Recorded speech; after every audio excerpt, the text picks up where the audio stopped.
Hello. Have I done a book review before? Not really. So I was talking to my wife, and last night. Talking to your wife? What's going on there? And I was talking about modern rule books by a little known company called Games Workshop.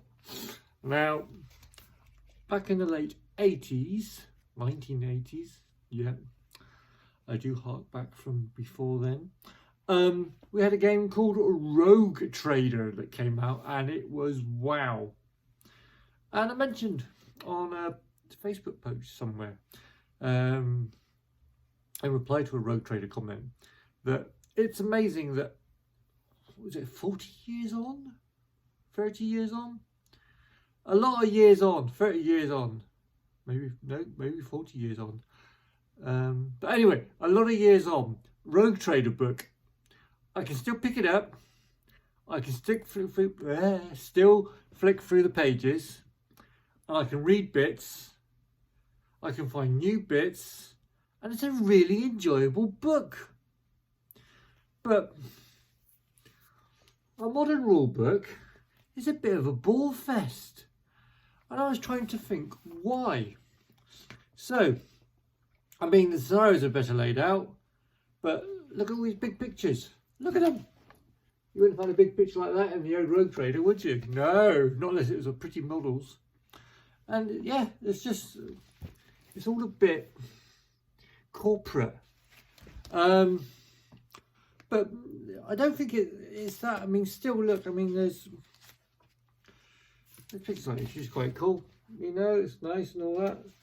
But Rogue Trader just kind of, it oozed character. It connected with you. And I think what it is with the old Rogue Trader, it was written by people like the ones that we buy in the game. It was written with love, probably a few whip cracks, probably a bit of shouting, probably a bit of bossiness. But at the end of the day, it was written with some passion, and I think now the books are too organised. I think the books are too pristine, too good, too corporate. I'm gonna go for an example here. So, story: The Galaxy at War. For example, it is most of that page. It's got a nice bit of artwork. And then you've got bits like this here as well. Just walls of text. Walls of text. Now, in the 80s, we weren't too keen on walls. They had one across Berlin. But walls of text, look at this gaming. Look at this wall of text. Now, I'm a little bit, some would say neurodivergent, a little bit ADHD, I don't know. But I can't read that amount of text. I see that amount of text and I'm like, oh God. I mean, it's nice to split up into small sections and stuff, but in Rogue Trader, they did have text bits, but it was probably this maximum, if that even. And then there was lots of little boxes of text all around Rogue Trader. I kind of had little snippets, and there was you could read it and then come across something silly, like there's a mention of about like a planet, so you know you just don't want to go to. It's such a backwater planet, and it was called Birmingham, and it was just little things like that. It was just quite funny, quite British, but quite funny. So that was one issue with the books. And I was thinking, well, that can't just be it, because I mean, obviously these books are now written for the mass people who can sit down and read a novel, not people like me. I mean, games used to be written for people like me, a gamer, and now they're not written for gamers, they're written for people they're trying to attract to gaming.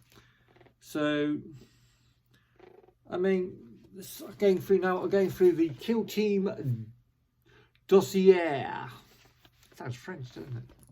We wouldn't have had French naming books back in my day. So again, in the dossier, look, there's a story. It's like, holy moly, man. I'd like to have a painting and modelling article or something, or like how to make a game table out of toilet tubes and sticky back plastic. Just, you know, that would be a much more interesting use of the 2 pages for me, personally. But I thought, well, that can't just be it. What else could it be? So I'm going to go back to the core book now, where the rules are. The rules! And I'm going to find just some examples of, right, so this is in the action section of the rule book. And I'm just going to pick a bit here. Like, so, pickup marker. I'm going to read this pickup marker bit. Okay, I would show it to the camera at the same time as I read it, but then I won't be able to read it because it would be facing away from me. So, pickup marker. Remove a marker. The active operator controls that pickup marker action can be performed upon. Again. Remove a marker. The active operative controls that the pickup marker action can be performed upon. Full stop. That operative is now carrying, comma, contesting and controlling that marker. What the actual F? Who wrote that sentence? Maybe that was just a bad one. That's just a bad one. So, fall back. The same as reposition action, comma. Except the active operative can move within control range of an enemy operative, but cannot finish the move there. Now, I'm not saying it doesn't make sense, but the wording, well, who wrote it? Who wrote this? It wasn't, I don't think it was written by an English speaker.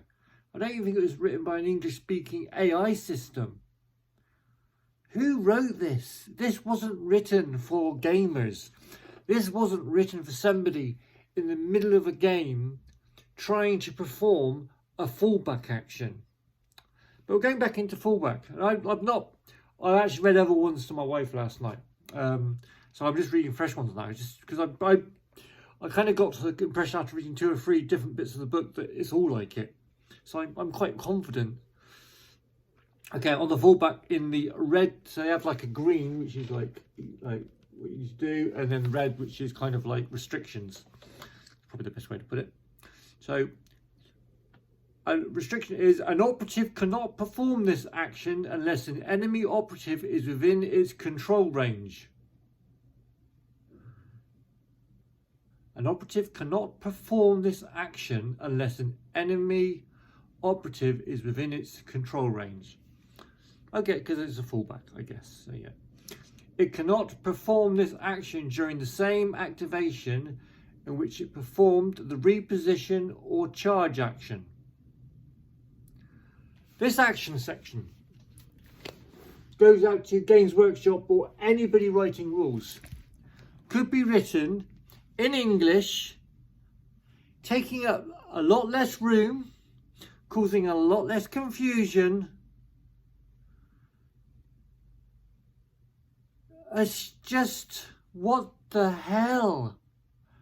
What were you thinking? And this, I'm not kilting. Good game, great game, fantastic game. Don't get me wrong, please. I'm not moaning about the game. I'm not really moaning. I'm not complaining. Or maybe I'm a little bit complaining. But my problem is the writing of the rules in the books. And I've noticed it a bit in Age of Sigmar as well. Whoever is writing these books is really not... I mean, it's kind of right, but really, I mean, like, fight. Tell me if this is a normal conversation you'd have down the pub with your mate. Fight with the active operative by following the sequence below. The active operative's player is the attacker. The selected enemy operative's player is the defender. So okay, that's not too bad. I'll give it that one. Caveat or restriction: little red square. Well, it's diamond really. An operative cannot perform this action unless an enemy operative is within its control range. Now, you see control range written a lot in this book, okay? And I'm like, what the is a control range? And it took me a little while to find it. It is in here, and it's not mega hidden, don't get me wrong. But how about this? Instead of saying an operative cannot perform this action unless an enemy operative is within its control range, you put an operative cannot perform this action unless an enemy operative is within 1 inch, for example. Why not just put that? Why even have control range? Just put in places like 1 inch or 2 inches or something like that. Wouldn't that be easier, simpler, and less of a brain fog? The way these rules are written, for people like me, it's brain fog time. Now, the only reason I can think that they write the rules like this is not to cause confusion, but so that they can translate it into other languages. It's like, so I live in Germany and I'm an English speaker, and I have to do a lot of writing sometimes in German. And so sometimes I have to change my English sentences into sentences that will translate into German better. And that's what this sniffs of. Now, I'm a one-man band who can't play the cymbals. This is a big company that's got people from all over the world playing the game that can speak multiple languages. Surely they could do an English version for the English, a German version for the Germans, and not try and make a version that translates into all the languages. Is that what it is? Is that what's going on there? And oh, don't get me, and oh my God, I'm originally an engineer, so they got things like this. So you have a 40mm base, and then a zone around it, a control of 1 inch or whatever, and it's like, so you're using millimeters, metric, and then inches, imperial. You're mixing them together. So somebody has to measure in metric out from a point, and then from that point out from there in imperial. What are they smoking? Is it really, really cheap in Nottingham? Because whatever it is that they're smoking, they must be doing a lot of it. A lot.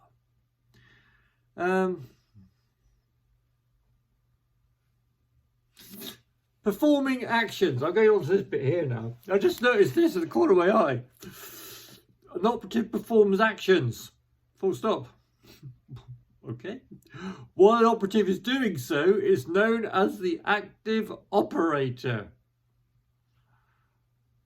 Okay. So an active operative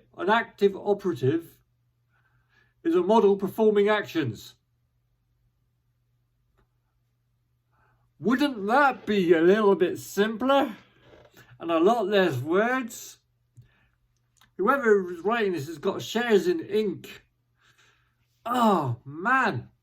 So yeah, I just wanted to, so I'm not saying that Road Trader was perfect. Oh my God. Road Trader was like, to learn the rules on that when I was very young, and I'd never done gaming. It was a slog to learn the game. In fact, we kind of made up our own rules to some extent and then just kind of adapted the stats to how we wanted it. But that was fine because that was Road Trade. Road Trade was good like that.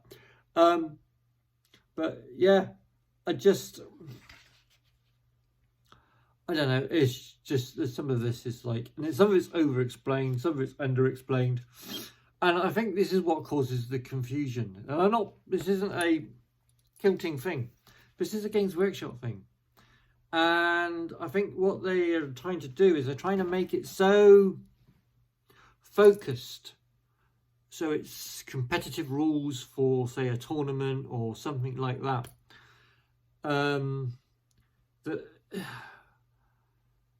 they've kind of ended up trying to be so factual that they kind of lost the emotion, they've lost the feeling, they've lost the flow, and the sentences read really bad. And for that reason, because the sentences read really bad, people read the sentences and get confused, and then mistakes happen that way, because it's not natural language. None of it's natural language in these books. I'm sorry, if you talk like they do in those books, then oh my God, how do you get along in life?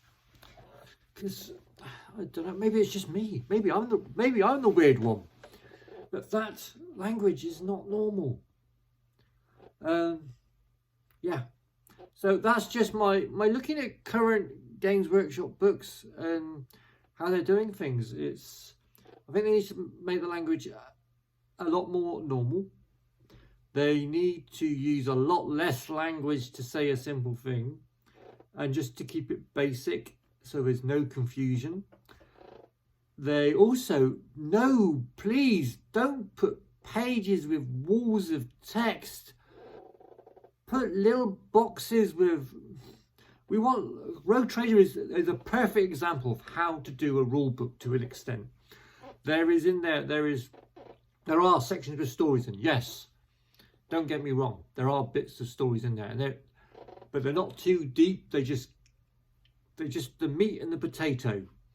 And then you've got little boxes with just silly little quotes and facts and stuff like that in the corners, which some of those facts, which are like 5 words, have probably had more contextual input to the 40k universe than 2-page story about a crew warrior going off for a cigarette behind a tree.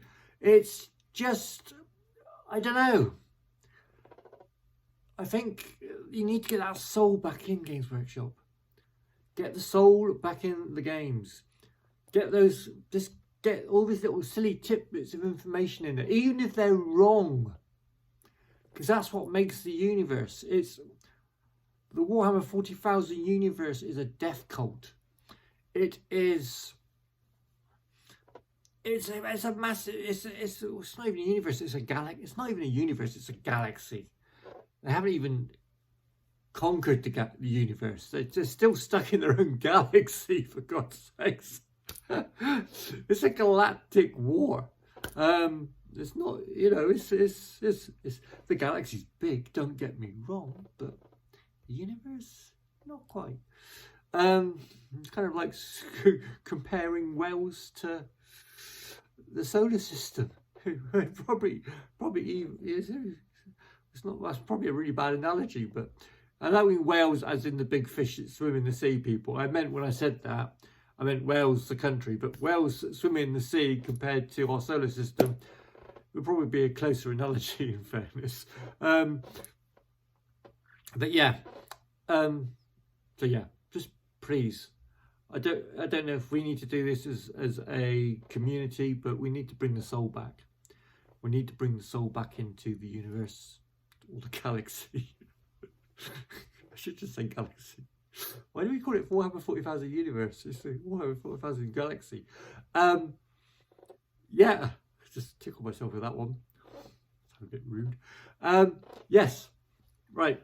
Make the rule books read properly, please. Comments below if you've got this far, and thank you for listening to me ramble.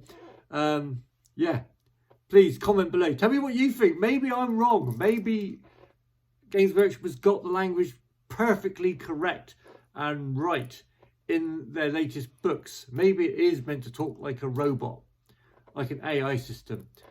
But please, I just want my books to be more human. And that's all. Right. Click like, click subscribe, because if you like this video, please put more crap like this down below. And I'll do more crap like this. I'll just talk about my feelings on stuff. Yeah, not those sort of feelings. Well, maybe. Bye.